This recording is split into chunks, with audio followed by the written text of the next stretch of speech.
Bonsoir les amis, je suis Pascal Trefingui. On est à Rio de Janeiro, dans les locaux provisoires du Temple École. On est abrité là par la production Agência Praia, mais on va intégrer notre temple nouveau en cours de semaine. Aujourd'hui, chers amis, nous allons recevoir le lama Nicolas, qui n'est pas le lama Zerati ou le lama Scott, mais qui va nous parler des circuits de conscience, en particulier du circuit de conscience interface 4-5. Tono vivo. Sorry. Voilà, donc après cette interruption canine et humaine, encore que est un adamique, c'est un nom adamique, nous ne le saurons pas, je vous dirai ça demain matin. Donc aujourd'hui nous allons parler d'une interface qui est entre les circuits de conscience 4 et 5, c'est ce qu'on appelle le grand saut. Alors c'est pas un gros imbécile qui vient de Pologne, S-O-T, non, c'est le grand saut S-A-U-T. C'est-à-dire eh bien, un passage où on passe en réalité du point de vue complètement matérialiste, social et égotique à un autre point de vue où on intègre des données spirituelles. Et cette interface, elle se passe au niveau psychosubtil et c'est ce que va nous expliquer le lama Nicolas aujourd'hui. Il va très très rapidement nous résumer en 3 mots qui il est. Et puis il va continuer. Je vous rappelle qu'il y a déjà eu des enseignements sur tous les circuits de conscience, mais en particulier sur les 1, 2, 3, 4, et que là on est dans l'interface 4-5 qui est vraiment le moment critique où vous arrêtez de penser que vous allez sauver le monde, hein, où vous vous assumez complètement parce que vous êtes allé au niveau psychique, vous avez exploré votre domaine psychosubtil et plutôt que de vouloir faire des expériences physiques en agissant au niveau subtil, au lieu de faire de la manipulation mentale pour sécuriser votre programme de vie lamentable, eh bien, vous pouvez abandonner tout ça. Vous pouvez abandonner votre programme de survie, ce qu'on appelle l'égotype.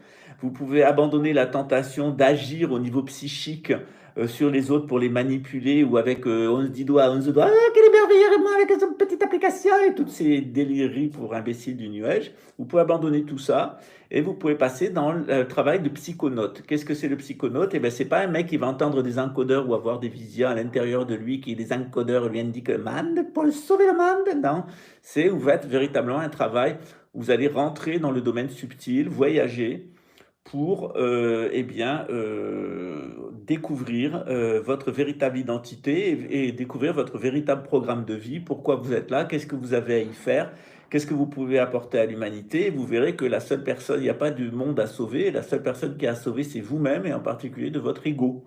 Voilà. Mais quand on est dans l'inversion satanique, on s'imagine qu'il y a un monde à sauver et qu'on est la personne la plus sublime au monde. Il est parfait, le petit patapon! Eh non, t'es une grosse conne et c'est un gros crétin et l'autre c'est une névrosée coincée du cul, complètement hystérique et sous l'exomile. Voilà, et c'est pas avec des gens comme vous qu'on va sauver le monde, c'est plutôt avec des gens qui sont capables de se prendre en charge, de rentrer dans l'activité de psychonaute, c'est-à-dire eh bien, avec l'astrologie, avec la numérologie, avec le travail sur les trames, mais aussi quelquefois en cas de maladie spontanément, ou en cas de délire mystique spontanément, mais quelquefois dans le domaine initiatique ou dans le domaine médical suite à des traitements, il y a des personnes qui ont fait des expériences. Le fait est que les 8 circuits de conscience, ils ont été découverts par un thérapeute dans le cadre médical et il a compris qu'il y avait aussi une dimension spirituelle et c'est cette dimension spirituelle que Nicolas va vous exposer à nouveau ici pour l'interface circuit 4 et 5 et vous verrez qu'il n'y a aucun monde à sauver. Il y a surtout un gros ego à débarquer, puis il y a quand même des gros troubles psychiatriques à éliminer, et ça, on peut vraiment le faire de la manière dont il va vous l'expliquer par le grand saut. Nous, on a eu le grand saut SOT, aujourd'hui, il va nous parler du grand saut SAUT. À toi, Nico. Merci. Tu appuieras sur le petit X pour arrêter la vidéo. Très bien, merci. Bonjour à vous, bonsoir pour les Français, bonjour pour ceux qui habitent dans les États-Unis et Amérique du Sud. Alors, aujourd'hui, je vais vous parler du circuit interface. Donc, je vais me représenter. Je suis Nicolas André, je vis ici au Brésil dans la communauté de l'éco-village, la création du temple. Je suis moine bouddhiste, donc thérapeute au niveau transpersonnel. Donc, je travaille avec les soins holistiques qui travaillent sur toutes les dimensions de la conscience.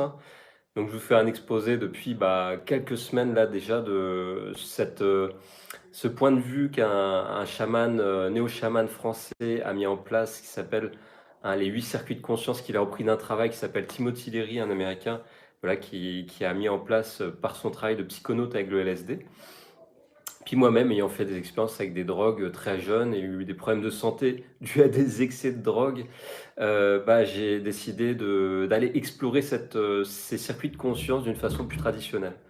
Donc en arrêtant la drogue, en voulant comprendre aussi pourquoi j'ai été me droguer, pourquoi j'ai été un peu déphasé par rapport bah, aux traditions, hein, et puis c'est en rencontrant des enseignants, des enseignements, un peu comme Pascal, hein, bien avant de rencontrer Pascal, qui m'a emmené après au bouddhisme et à rencontrer l'enseignement que je continue ici au temple et que je commence à transmettre ayant intégré pendant quelques années les pratiques. Donc voilà ce que je fais en cabinet, c'est que j'accompagne non seulement à découvrir euh, qu'est-ce qu'on a comme problème au fond de soi-même au travers de cette carte qui s'appelle les 8 circuits de conscience que Laurent Gully, un Français qui habite en Suisse, a créé dans ses derniers écrits après avoir repris le travail de Timothy Leary. Et donc dans ces circuits de conscience qu'on a vu la dernière fois, bah, il y a 4 circuits inférieurs qu'on appelle les 4 circuits dits terrestres, hein. Donc 1, 2, 3, 4. Donc c'est les circuits plus, on va dire, du monde matériel, hein. Donc le premier c'est le circuit racine, ce qu'on a au fond de nous-mêmes, donc l'énergie vitale, hein. On appelle ça bah, la zone du hara dans le dantian inférieur dans la médecine chinoise. Donc ça exprime une réalité extérieure qui s'exprime avec ce centre foyer intérieur. C'est lié à la vitalité, c'est manger, dormir, se reposer, se reproduire, hein, c'est la base de ce circuit. Donc une fois dépassé, ben, on évolue un peu dans le monde. Une fois qu'il est construit, hein, quand on est enfant, ben, on évolue, c'est le circuit 2. Hein, c'est le politico-territorial, on va se repérer dans l'espace, dans le temps, avec bah, ses copains. Et puis après, quand on grandit dans l'avenir, hein, dans le monde matériel, avec connaissant les règles de la société, on prend notre caisse à outils d'expérience de vie et puis on y va, on croche dedans. Et puis après, bah, dans ce circuit politico-territorial, on va développer son côté intellectuel. Donc il y a différents niveaux d'études, hein. On peut sortir d'un BEP comme jusqu'à aller des hautes études, passer un DUG, une maîtrise, hein, pour faire voilà, un exposé de son point de vue de la vie, hein, faire un mémoire, hein, qui nous enferme souvent. Quand on sort d'un mémoire de fac, ben, on est un peu pris dans une case qu'on s'est formée pendant plusieurs années. Et bah, à force d'explorer le monde, on ouvre un peu sa case si on est ouvert d'esprit. Donc ce circuit intellectuel est une base, elle permet d'avancer dans ce monde matérialiste, hein, à différents niveaux de la société. Hein, comme un politicien qui va avoir fait 7 ans d'études à l'ENA, bah, il va pouvoir diriger la société, des grandes entreprises internationales et diriger des pays. Et que quelqu'un qui sort d'un BEP bah, va diriger déjà ses mains pour réparer un moteur de voiture, par exemple. C'était mon métier, j'ai commencé BEP de maintenance de mécanicien de bateau de plaisance. Donc ce qui m'a fait entrer dans la marine nationale. Et cette marine nationale bah, m'a permis de bah, découvrir, on va dire, ces niveaux déjà de structure hiérarchisée. Et puis, travailler avec des officiers, ça m'a permis de voir, bah, il y avait différents degrés de réalité par rapport à une vision de la vie et à une structure intellectuelle. Donc comme ça, j'ai monté en grade jusqu'à second maître. J'ai quitté l'armée parce que j'étais plus artiste en parallèle. Et puis, bon, bah, j'ai décidé d'être animateur en école de cirque. C'était pas du tout on va dire la même activité, hein. Je passais de mécanicien militaire carré qui m'a sauvé la vie parce que j'ai eu des problèmes de santé. Ça m'a permis de me cadrer à une époque où j'étais un peu punk, à traîner dans la rue, à me droguer. Et puis l'armée bah, était à une base, ça m'a permis de prendre confiance en moi. Et puis m'exposer dans la rue face à un public dans les arts du cirque en tant que bénévole au début. Et puis après en faire mon métier en étant animateur en école professionnelle, hein, de cirque. Et je me suis un peu plus épanoui dans ma vie. Et ce circuit 4, qui est le circuit socio-sexuel, bah, j'avais un peu plus confiance à un certain âge. Comme voilà, on rentre dans l'âge adulte, on a un peu plus on va dire, de billes en poche, et puis on commence un peu à jouer les codes de société, un peu de ce langage non verbal, la séduction, voilà, le désir, l'exprimer. Et puis, bah, je suis rentré dans ce circuit, et après maintes relations, bah, j'ai fini par devenir père. Voilà, j'ai fermé la boucle du circuit inférieur.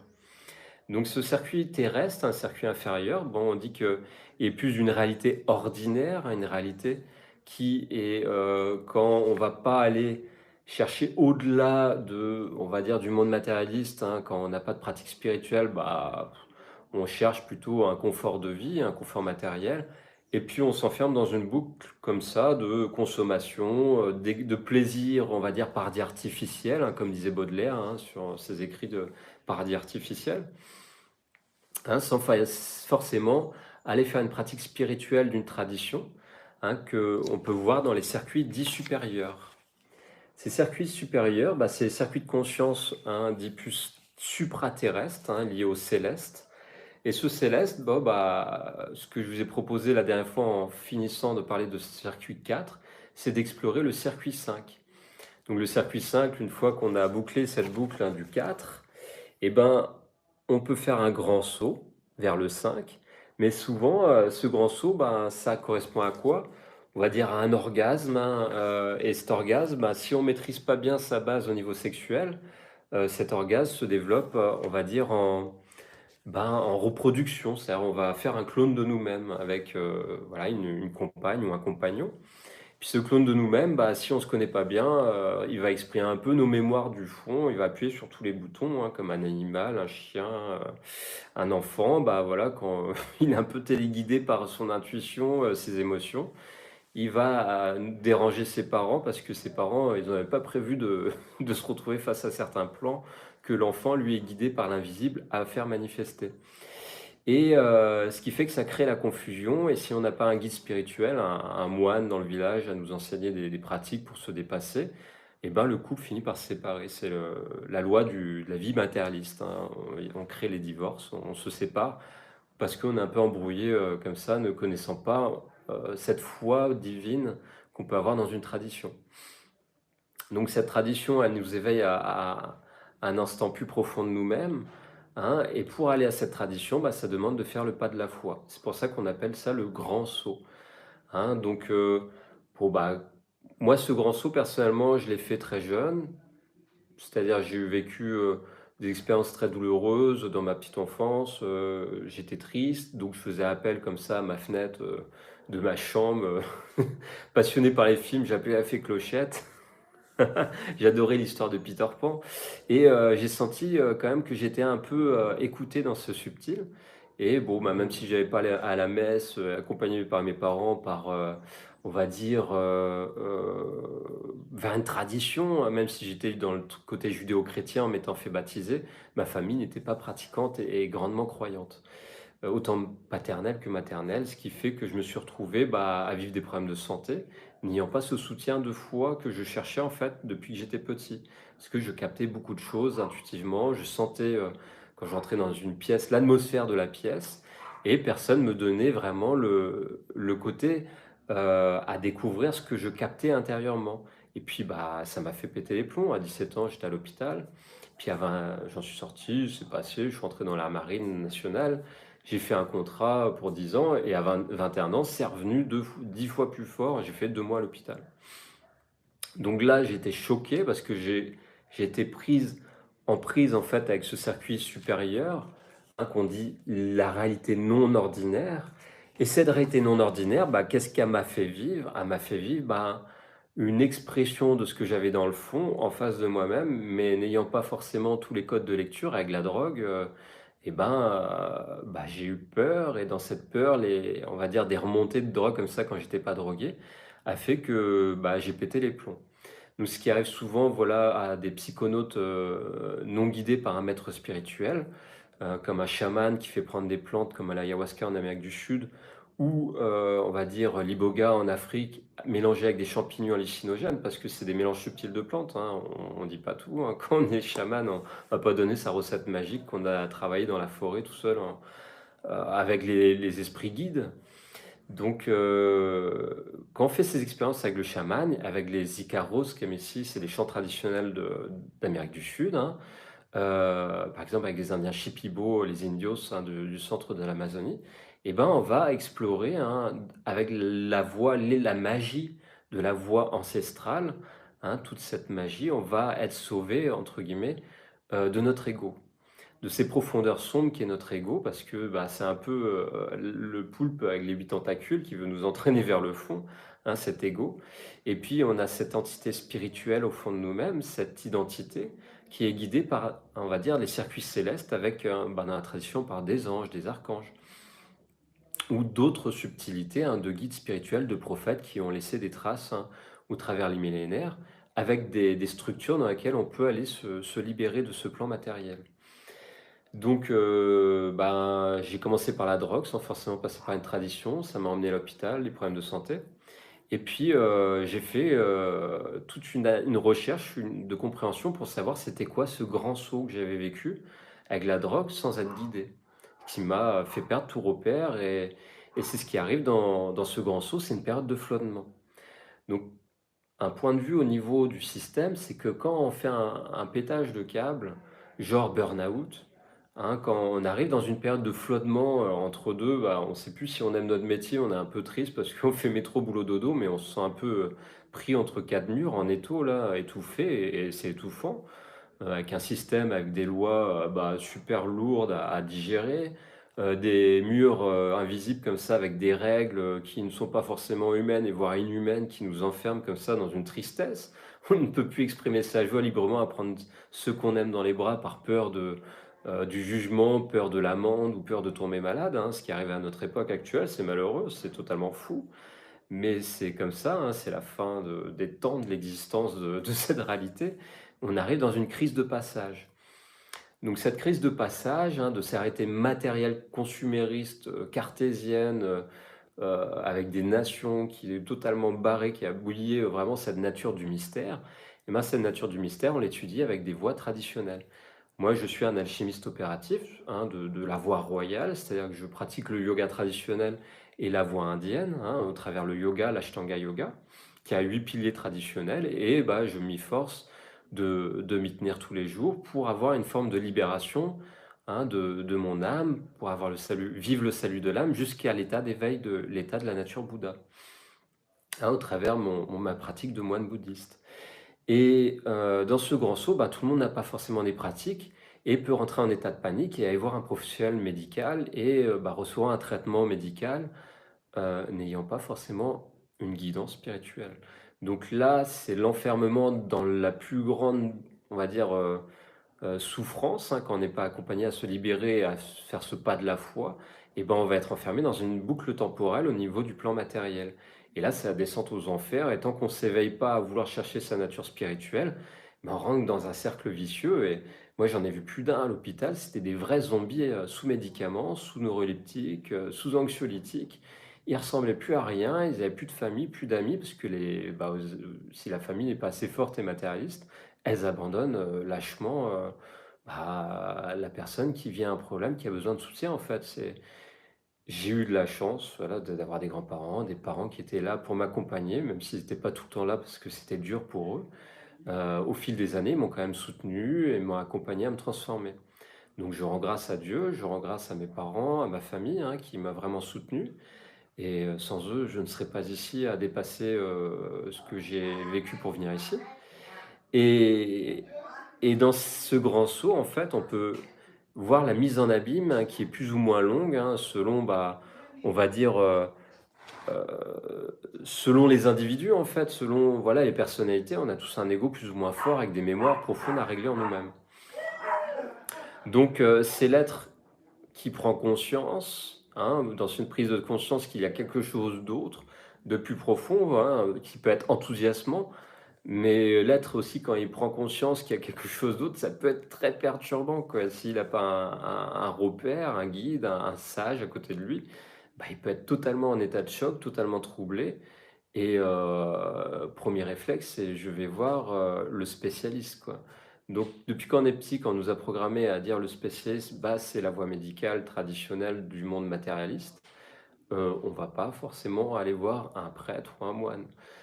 Alors qu'à la base, quand on a cette vision synarchique, Pascal vous en parle bien, cette vision synarchique, celui qui gère les circuits de conscience, celui qui gère la santé des êtres dans un village, hein, dans une synarchie de 4 castes, village, on va dire que c'est taille humaine, hein. Une ville, une nation, c'est taille de monstre. C'est pas des humains qui doivent diriger ça, c'est des monstres, hein. C'est pas, moi je dirais que c'est plus le village d'Astérix, Obélix, qui est plus à une dimension de petits cercles comme ça, où le doride, le guide, peut vraiment guider d'une façon juste.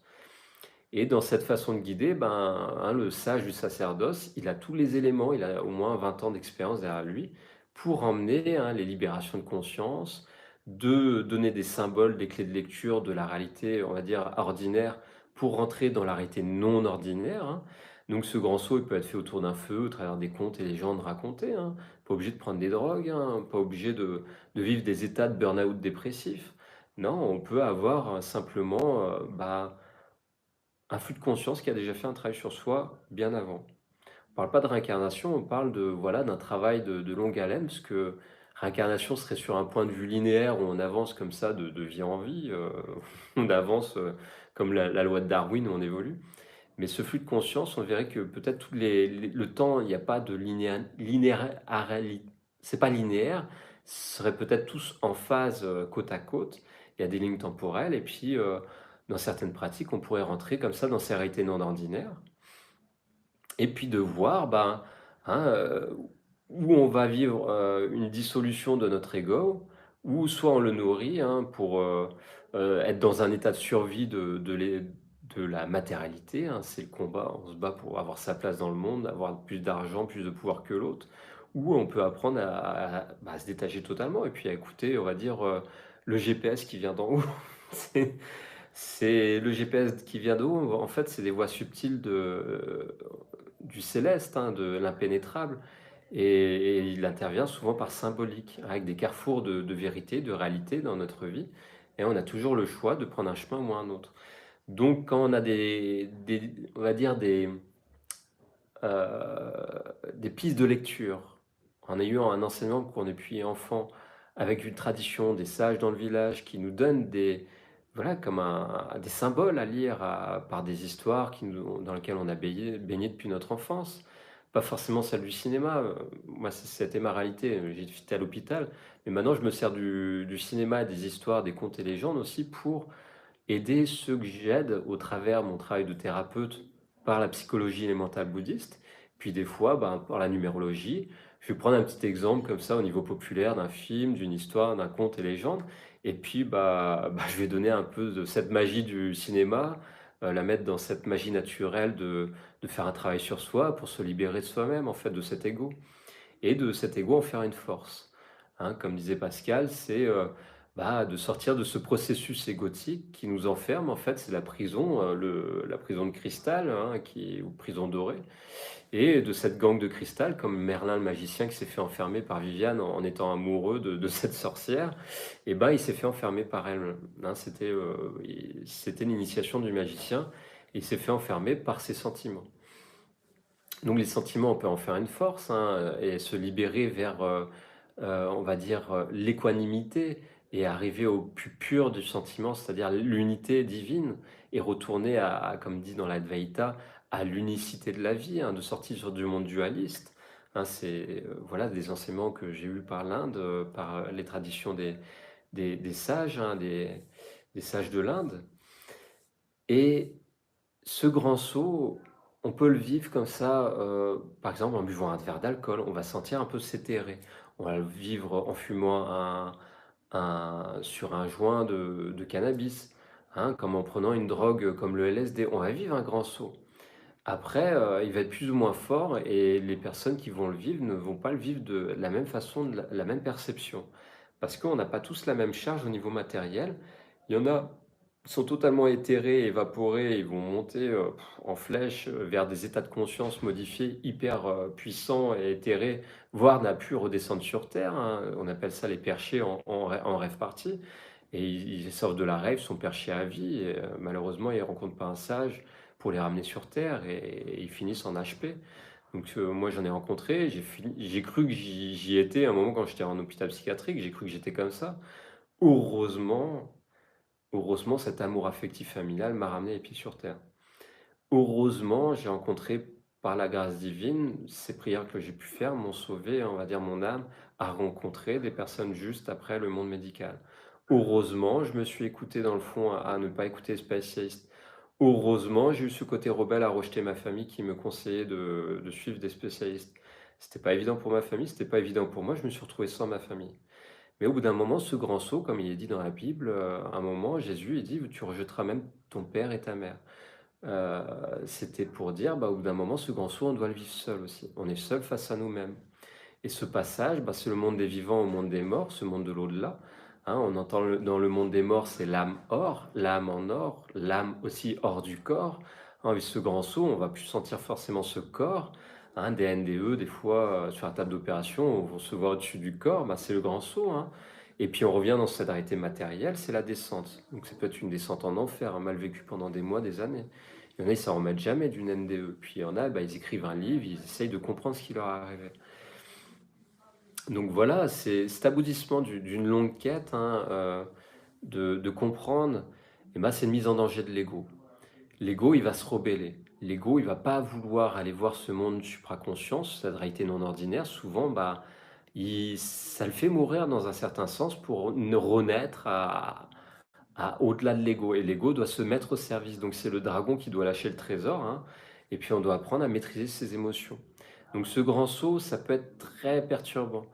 Et s'il y a une forme de rituel, de rite de passage, hein, qu'on a traditionnellement dans les Indiens, par exemple dans la jungle, hein, bah, l'enfant, très tôt, à la préadolescence, il est lâché dans la jungle et s'il revient vivant, bah, il a fait le grand saut et il a le droit de faire partie de la tribu. Cette initiation, on l'a vu plus forcément à notre époque. Hein. Ça se passait comme ça dans, dans les réalités des peuples premiers. Ça se passe encore comme ça dans celles qui existent encore, mais beaucoup moins fort qu'avant, parce qu'il y a le monde moderne un peu qui détourne un peu. Mais ces pertes de repères, bah, on les vit un peu dans ce monde moderne qui nous ramène un peu à lui-même, hein, dans ce monde illusionné par la technologie. Hein, ce grand saut, il va être récupéré par le cinéma, par les jeux vidéo, par les drogues dénaturées, qui ne sont plus des drogues naturelles dans un cadre ritualique. Et normalement, bah, c'est des rites de passage qui font partie d'un rituel et d'une société traditionnelle. Donc soit c'est constructif et maîtrisé, hein, pour passer au supraterrestre, soit c'est totalement par des rites de passage initiatiques, hein, comme des plantes psychotropes pour passer au supraconscient, ou alors c'est totalement, je veux dire, dénaturé, hein, déstructuré, et ça amène à un dilemme existentiel énorme. Donc ce dilemme existentiel, bah, c'est refouler la possibilité d'un chemin vers l'exploration de d'autres réalités. Hein. C'est très, très, très pénible à vivre pour ceux qui sont dans ce côté-là. C'est une grande souffrance. Hein. Ils vont voir des psychiatres, faire des thérapies pendant des années, et le psychiatre, il les enferme encore plus dans leur inconscient. Et c'est horrible. Je suis passé par là pendant 2 ans. Euh, c'est un enfer. En fait, on reva dans le système. Allez, on va se remettre, on se sent un peu plus confiant parce que l'ego, il a remonté un peu en puissance, hein, mais on est à bloc dans le mémoriel. On n'est pas du tout connecté au spirituel. On est encore plus déphasé qu'avant. Et en plus, on se prend pour le roi du monde. Donc ça, c'est le côté totalement luciférien qui emmène la psychanalyse. Je l'ai vécu, je vous le déconseille. Hein. Moi, je conseille vraiment de suivre un cadre traditionnel avec un moine, un prêtre, un cadre thérapeutique que je pourrais le proposer. Hein. Dans le bouddhisme, on a tous les enseignements avec la gnose, avec les soins traditionnels de la numérologie, des soins de la chimie traditionnelle comme la trame que je propose quand il y a des mémoires, on fait un nettoyage. Et puis, ça se fait pas du jour au lendemain. Hein, peut-être il y a 7 ans de travail avec un psychothérapeute dans le côté jungien, freudien, mais au bout de 7 ans, en fait, on devient nous-mêmes, souvent on devient psychanalyste, si on va se mettre à faire des études, on devient autant névrosé que celui qui nous a fait la thérapie. Et au final, on se branche jamais sur la réalité spirituelle, on est sur les inframondes. Hein. Hein, on parle de la Kabbale pour aller faire ce grand saut, hein, dans l'arbre des séphirotes. Moi, je l'étudie, le côté hébraïque. C'est ce qui me permet de faire des accompagnements traditionnels. J'étudie aussi le côté de l'islam par le soufisme. J'étudie le côté, bah, du côté indien par bah, la libération de la méditation transcendantale, qui est le plus haut degré des 8 piliers de l'Ashtanga Yoga. Et tous ces éléments mis bout à bout, bah, c'est ma casse à outils personnelle. Après, je vous conseille de vous mettre plus dans une tradition. Moi, j'ai un côté un peu déstructuré, mais en même temps, j'ai cette capacité de le vivre. C'est pas la capacité de tout le monde. Mais je me dirige quand même vers une tradition primordiale. en tant que, on va dire, dans la folle sagesse, un bouddhiste, dans ce côté moine de la folle sagesse, je me dirige déjà par cette structure-là, qui me donne la possibilité d'explorer plusieurs structures. Après, dans le côté, on va dire, plus traditionnel lié à l'hémisphère sud, je suis en train de quitter le christianisme, le côté judéo-chrétien, catholique que j'étais encore avant d'arriver au Brésil. Je vois qu'ici tout est inversé. Je vois que la plupart des catholiques et évangélistes, ils sont totalement névrosés, satanisés. Donc je me dirige tranquillement vers l'islam et je suis en train de me reconvertir à la voie du prophète Mohammed, que je ne dirais pas encore, en tout cas qu'il soit béni. Je ne connais pas encore tous on va dire les bonnes paroles, mais j'ai en tout cas toute cette compréhension des structures. Ce qui va me permettre en tout cas de vivre facilement cette transition parce que je comprends pourquoi le ramadan, je comprends pourquoi les 5 prières par jour, je comprends pourquoi les ablutions, parce que j'ai déjà étudié d'autres structures. Donc je sais, je pourrais faire un feedback plus facilement et puis on va dire une transition avec beaucoup plus de légèreté. Mais c'est pas le cas de tout le monde quand il change de tradition, ça peut choquer énormément, voire perdre totalement hein, les repères et se perdre un peu. Mais c'est le principe aussi de faire le pas de la foi. Ce pas de la foi, on peut vivre vraiment une libération on va dire, d'une réalité enfermante par une structure traditionnelle et vivre une forme d'immersion dans l'aventure de cette exploration. Hein, on parle du côté psychonaute, bah, il peut être très bien vécu. Il n'est pas obligé d'être vécu dans un côté burn-out ou dépressif à retourner dans le matérialisme. Non, au contraire, il peut être vécu comme une exaltation. Et bah, un bodhisattva dans la voie du bouddhisme, c'est quelqu'un qui a la possibilité d'explorer ses circuits supérieurs et à un haut niveau de circuit de conscience, voire de se libérer de la réalité matérielle, ne plus revenir dans ce monde, hein, faire un corps d'arc-en-ciel, se libérer, devenir un Bouddha sur un autre plan auprès d'Amitabha, hein, ce Bouddha primordial qui est là pour aider bah, toute cette dimension à se libérer, cette dimension matérielle. Et il peut revenir à un bodhisattva, revenir dans cette réalité matérielle et aider les humains à se libérer. Donc c'est les adeptes, hein, ils ont ce côté, bah, c'est le côté bodhisattva, un adepte, celui qui a trouvé la pierre philosophale d'une façon matérielle, ou en tout cas au fond de lui-même, dans la voie royale. Et qui va avoir cette conscience de la porte de sortie, déjà de cette échelle de conscience, on appelle l'échelle de Jacob, hein, où je vous parle de circuit de conscience, des 8 circuits de conscience, mais il y a différentes visions hein, des circuits. Il y a la vision hébraïque par la Kabbale, hein, l'arbre de vie et l'arbre de mort, et voilà cet arbre hein, avec l'arbre des clifotes et l'arbre des séphirotes, hein, ces différentes cartes de lecture. Le chamanisme, hein, chaque chaman construit sa carte avec la transmission ancestrale hein, de chaman à disciple, à l'élève qui va recevoir l'enseignement de l'adepte. Et puis bah, dans la tradition au travers bah, de Sumer et Babylone, de l'Égypte antique, il y a toute la tradition qui est transmise comme ça en maçonnerie, hein, en voie opérative. Et c'est ce que j'explore aussi hein, en étant ici auprès de Pascal, auprès de la gnose qui est transmise, hein, les enseignements qu'on transmet. Et ben, j'intègre encore plus cet enseignement que j'ai appris déjà intellectuellement, que j'ai mis en pratique dans ma vie. Je commence à plus l'intégrer pour mieux le partager, mieux l'enseigner.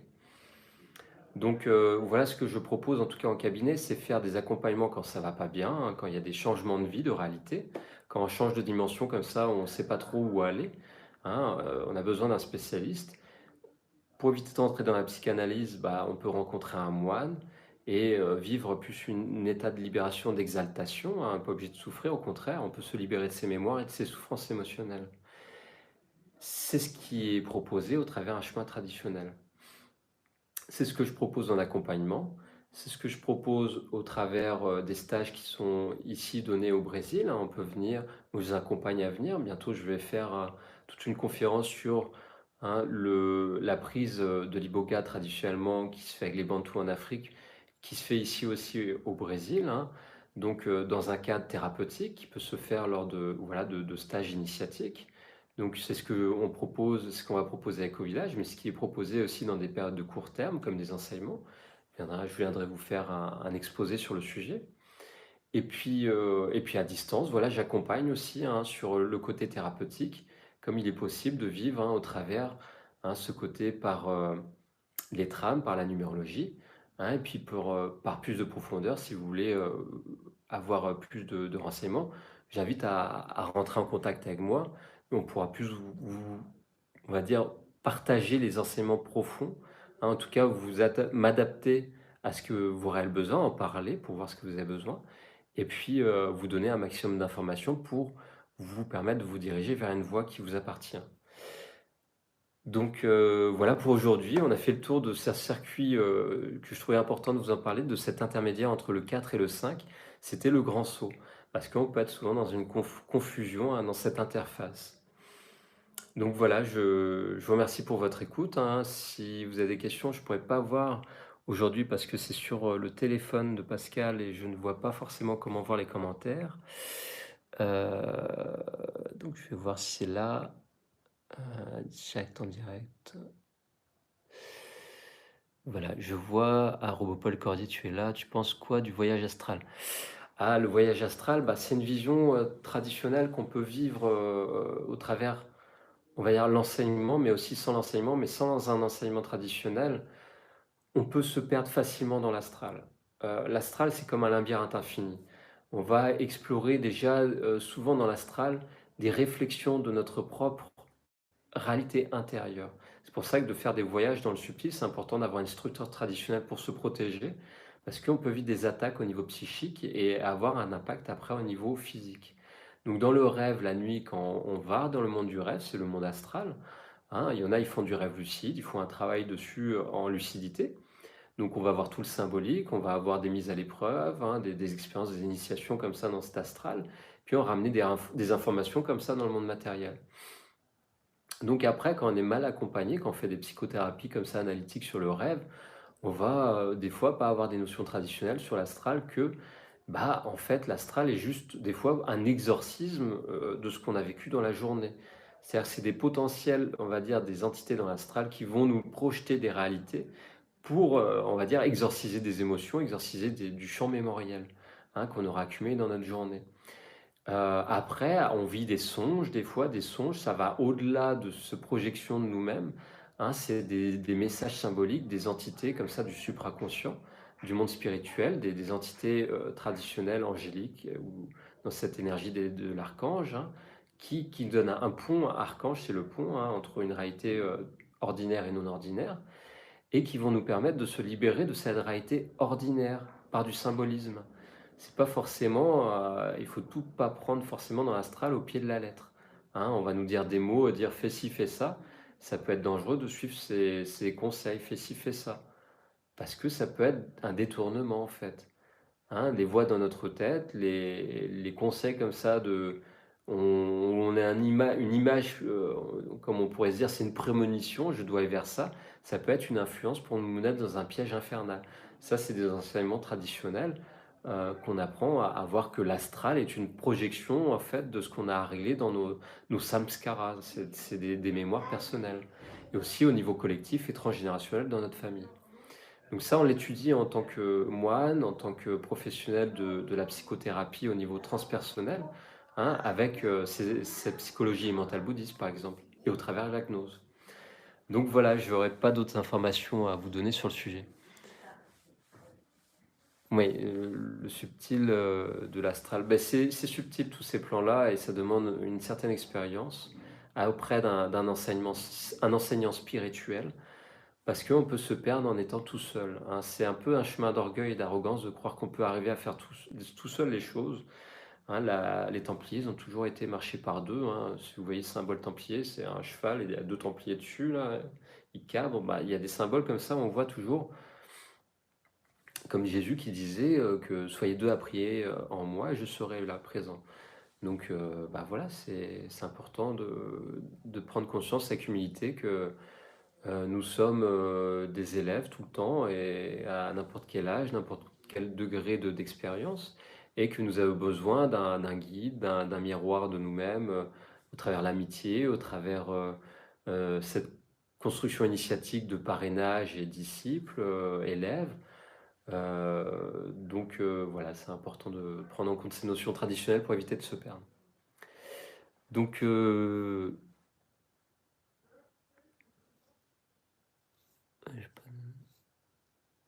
Ouais, ton message s'est effacé.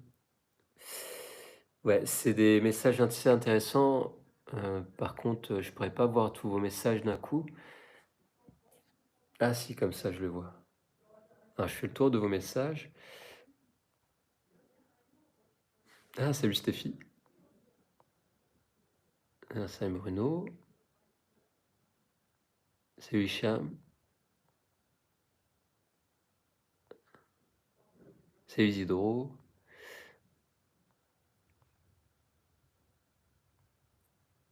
Ah, salut Franck.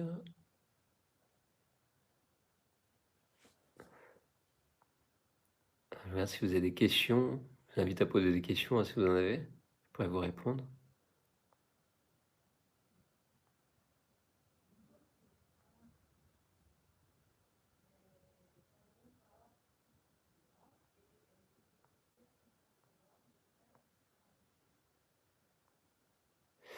Perte de confiance en soi. Bah, ça demande un travail sur soi pour. Je vois juste la perte de confiance en soi, bah, ça demande un travail d'humilité et d'aide de soutien extérieur. Pour reprendre confiance en soi en profondeur, c'est mieux que tout seul. Ça évite de rentrer dans un ego spirituel. Alors, ah, je crois que j'ai fait une bêtise. Je vous vois plus. Donc voilà, j'ai bloqué le téléphone. Je sais pas si vous me voyez encore, mais je crois que je vais arrêter là. J'ai pas vu d'autres questions. Et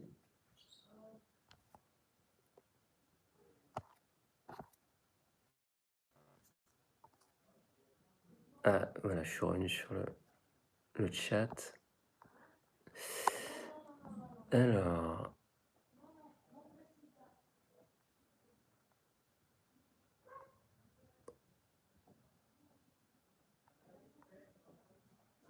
c'est bon. Je pratique.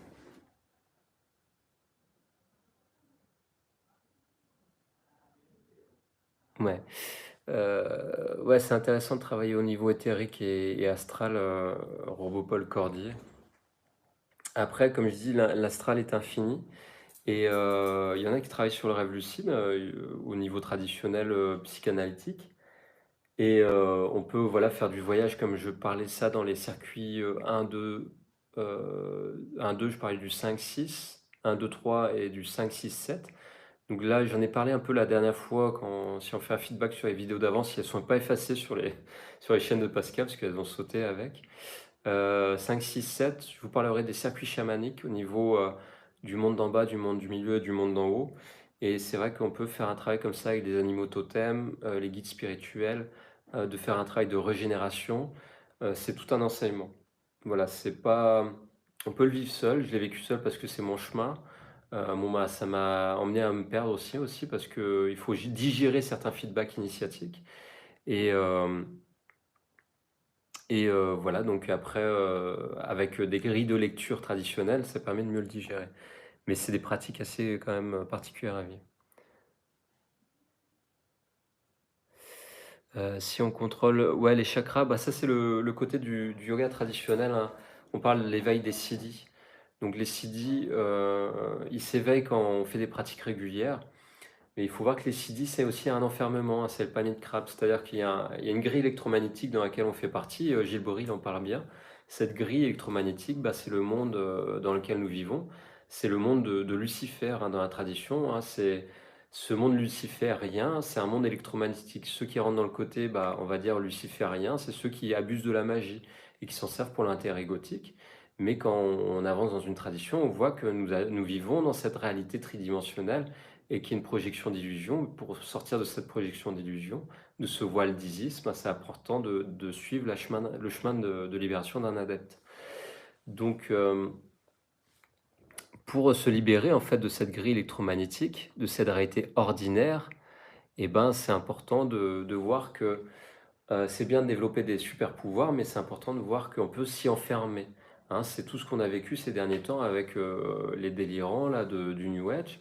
Raymond, Nadine. Moi, je les ai accompagnés traditionnellement et bah, j'ai vu ce que ça a donné quand ils sont entrés en lutte avec leur ego et qui en fait ont fui le travail et qui au moins ils m'ont manipulé psychiquement avec leur sidi entre guillemets que je voyais faire, mais que je laissais faire parce que, comme dit Pascal, et c'est vrai que j'ai souvent appris, c'est d'être détaché. Hein, de ne pas mettre dans l'effort, la confrontation c'est le diable, dans le sureffort c'est le diable. C'est-à-dire qu'on va rentrer en lutte de pouvoir et on va donner des forces à l'ombre. Par contre, de s'avouer vaincu et de dire non, c'est bon, vas-y, fais ton petit truc et on verra bien jusqu'où tu vas aller. Bah, l'autre monte jusqu'au soleil, c'est le mythe d'Icare, il se brûle les ailes. Olá, Olá, tudo bem? Sim. Tudo jóia, e você? Ele tá no vivo. Oi? Ele tá no vivo. Vivo. Ah, tá. Tá bom, obrigado. Voilà, donc pour se libérer de ce côté pouvoir enfermant, bah, c'est d'avoir un chemin traditionnel. Ce chemin traditionnel va nous emmener à la libération hein, du samsara, comme on dit dans le bouddhisme. On parle de la maya dans la tradition indienne, je parlais du voile d'Isis dans la tradition de l'Égypte antique, et qu'on voit bah, dans la maçonnerie. Euh, pour se libérer de cette illusion, bah, c'est de prendre conscience du symbolique. Prendre conscience du symbolique, c'est méditer sur les symboles. Méditer sur les symboles, c'est rentrer en réflexion dedans. Et rentrer en réflexion dedans, bah, c'est les vivre dans la réalité de tous les jours. Et dans la réalité de tous les jours, bah, on peut vivre des explorations au niveau émotionnel qui ne sont pas évidentes à digérer. Mais quand on les digère, quand on maîtrise ses émotions, on maîtrise ses alignements de chakras, que des fois, bah, même en tant qu'initié, on se fait un peu perturber, on a besoin de l'aide à côté, hein, comme Gilles il nous aide quand on va pas bien. J'avais un autre magicien en Bretagne qui m'a aidé pendant plusieurs mois. Là, bah, je me dirige en tout cas vers d'autres personnes, hein. J'écoute aussi, au bout d'un moment, il faut sortir des habitudes, c'est important, parce que l'astral peut nous récupérer. Voilà, quand on s'enferme dans une habitude, en fait, c'est un piège. C'est l'ego qui est un peu dans l'illusion. C'est pour ça que c'est important de voir si on n'est pas enfermé dans une boucle temporelle qu'on appellerait le jour sans fin. Ah, voilà. Donc voilà, bonsoir. Quoi consiste l'initiation bouddhique? Bah, l'initiation dans le bouddhisme, comme je dirais dans toutes les initiations traditionnelles, c'est de se libérer déjà, on va dire, des bases des 4 éléments. L'influence des 4 éléments, ça va bouger les émotions. Et ces émotions, quand on n'arrive pas à les maîtriser, elles vont prendre le dessus en sentiments négatifs. Quand on maîtrise ces émotions, on va créer du bon sentiment, hein, de la bonne humeur. Par rapport à la mauvaise humeur, on va faire au mieux pour transformer cette mauvaise humeur en bonne humeur. Donc en naturopathie, voilà, on parle de ces humeurs, mais aussi au niveau psychique, on peut transformer, c'est faire le plomb en or au niveau psychique. Donc quand on est plombé, ben, c'est de rentrer dans le niveau de conscience un peu plus éthéré, se déplomber, hein, alchimiser, le faire de l'or, puis accepter aussi de retourner vers le plombage pour refaire du matériel là, et refaire de l'or. Donc c'est la prise de conscience de se libérer des 4 éléments déjà pour vivre la quintessence, qui est la pierre philosophale. Et une fois qu'on se libère au travers de la quintessence, on peut vivre plus cette connaissance des distorsions astrales, hein, après les distorsions élémentales des 5 éléments. Et de ces distorsions astrales, bah, prendre conscience plus hein, de ces 9 polarités au travers ces étoiles, hein, ces réalités. Et après se libérer en prenant plus conscience au niveau plus subtil, hein, comme au niveau de l'astrologie, on le verrait au niveau sidéral. Donc une fois qu'on intègre le tout et qu'on apprend à se libérer de cette intégralité de matrice de réalité, hein, le but au final c'est de se libérer de toutes ces structures pour bah, devenir un être réalisé et totalement libéré des structures, à aider les autres à se libérer de la structure, hein, de la matrice hein, dans laquelle nous vivons tous, et devenir ensuite... Bah, un être réalisé, éveillé, hein, comme on voit ce Siddhartha qui s'éveille à se libérer dans un corps d'arc-en-ciel, hein, ce Bouddha réalisé. Je prends l'exemple de Siddhartha parce que ça me vient comme ça dans cette histoire qu'on connaît un peu tous. C'est apparu en livre, il y a Hermann Hesse qui a fait un très beau livre hein, sur ce récit, en écriture moderne. Après, je pensais à d'autres visions, peut-être plus cinématographiques, vu que je suis passionné par les films, ça m'a aidé pendant un moment. Donc voilà, pour répondre à cette question. Je vais voir s'il y a d'autres questions, sinon je vais y aller, parce qu'il est un peu tard ici, je vais me reposer. Donc voilà, je vois pas forcément d'autres questions.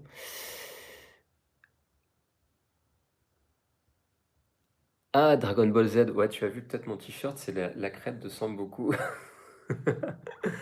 Oui, ouais, j'ai baigné dans le club Dorothée quand j'étais petit, ça m'a un peu déphasé, j'ai fini à l'hôpital psychiatrique. Heureusement, j'ai connu la fée Clochette, elle m'a permis de m'en sortir. Elle m'a emmené plus à aller voir un druide. Et après le druide, j'ai vu que c'était un franc-maçon, il m'a emmené voir plutôt les Rose-Croix. Bon, chez Rose-Croix à la morgue, j'ai pris conscience que je devais m'échapper de là avant de finir en boîte. Euh, ouais, donc voilà, en sortant des Rose-Croix, j'ai connu plus un chemin traditionnel avec le yoga traditionnel, l'Ashtanga Yoga. Et puis au travers de la chimie traditionnelle, grâce aux enseignements de Patrick Burestenas, hein, au travers de différents stages et différentes formations, qui étaient la voie de l'équilibre. Moi, c'est X-Files, Dragon Ball Z aussi. Bon, on est passé par la même école, je vois. C'est pour ça que tu es autant barré que nous. Je me demande même si t'es pas passé par l'hôpital psychiatrique, Robopol Cordier. Ouais, ça m'étonnerait pas. En tout cas, tu es passé par la voie de la folle sagesse, on dirait à un moment, pour faire des vidéos comme tu fais. J'apprécie beaucoup ton travail. Voilà, je suis admiratif de certaines vidéos que tu as fait sur Pascal et sur d'autres, hein. Je trouve ça super chouette. Merci encore à toi. Non, pas encore. Bah, fais gaffe, hein. Non, apparemment, tu es quand même bien équilibré pour faire tes créations. Bien équilibré, je sais pas, mais en tout cas, on pourrait se rencontrer, hein. Tu peux m'appeler. Vous pouvez me joindre, hein, à cette adresse mail. C'est je me suis mis ange mi-démon, ouais. C'est l'équilibre des deux mondes. Et vous pouvez m'appeler, me contacter sur cette adresse mail, c'est nicolasandré.soin avec un s, @gmail.com. Donc Nicolas André, tout attaché, hein, en minuscule, point soin avec un s, gmail.com. Donc voilà, je vais vous souhaiter une bonne soirée et puis merci pour votre écoute. Si vous avez des questions, vous pouvez faire des commentaires sous le live et puis me contacter plus personnellement si vous avez besoin. À bientôt les amis. Merci, bonne nuit à vous.